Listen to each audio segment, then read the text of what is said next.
خیال را پورته شوی تعبیر یې زنګومه لکه ټال را پورته شوی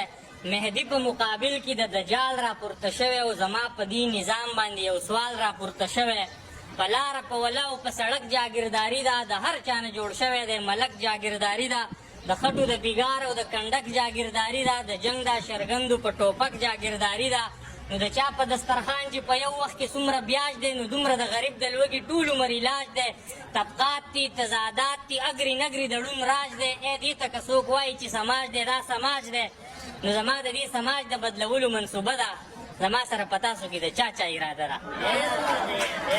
که ګز وهلی کېږي که سپق وهلی کېږي خو دلته کې د هر کمزوري حق وهلی کېږي د حق په خبره پسې پړق وهلی کېږي عظمت د سړیتوب دلته په شړق وهلی کېږي نو نظام څه دی په شمار کې د راغلي ککرو دی نظام څه دی د دغه څو مړو سړي خورو دی نظام څه دی د دیو لاس او زمونږ د مرو دی نظام څه دی په پوست کارپټ د هسې مشورو دی نو قصې مو د نیکونو او د نیا هر څه غلط دي که وید دی که ګوسپل دی که مونیا هر څه غلط دي تاریخ خو دې خدای ډک کي په سنکیا هر څه غلط دي او د دې نظام تادې مادې ګوڼیا هر څه غلط دي نو زما د دې ګوڼیا د سمولو منصوبه ده زما سره په تاسو کې د چا چا اراده ده چا د خپل دولت او سرمایې نه بوت جوړ کړی دی چا د خپل جاګیر او مرتبې نه بوت جوړ کړی دی چا د قام قبیله او عقیدې نه بوت جوړ کړی دی هر سړي د خپلې نظریې نه بوت جوړ کړی دی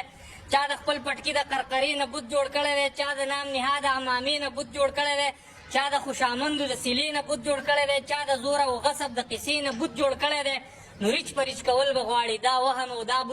بوتان زما بوتان او ستا او د هر چا بوتان دغه د فریب او د دروغو د انا بوتان نه ښایي په شپه کې په آیین کې د رڼا بوتان نو زما د دې بوتانو ماتولو منصوبه ده زما سره په تاسو کې د چا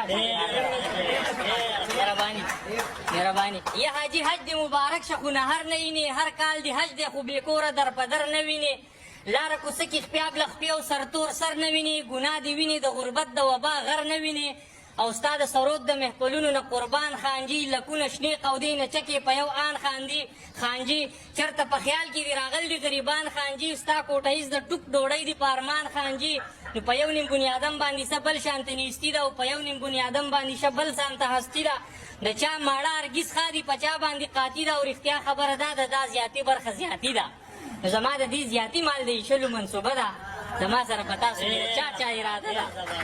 مهرباني جي نو اچا چې وي چې وخت به راځي کله به راځي په مونږ چې شنه راوټو کېږي هله به راځي زمونږ د څه تدبیر او د عمله به راځي که مونږ به داسې ناست یو په خپله به راځي نو د عقل او شعور په ابیارۍ کار شروع شوی د خلکو د وجدان په تیارۍ کار شروع شوی د دې موجوده حال په تباهۍ کار شروع شوی او د بل نظام دپاره په شپېلۍ کار شروع شوی د خپل اعظم ولاړ یو څوک کپرې مې پکار دي سپرغۍ سړي لکه بسرې مې پکار دي یوازې خو خدای ښه دی څو ملګري مې پکار دي خو کمرې مې پکار دي زما د بل بنیاد د ایښودلو منصوبه ده زما سره په تاسو کې د چا اراده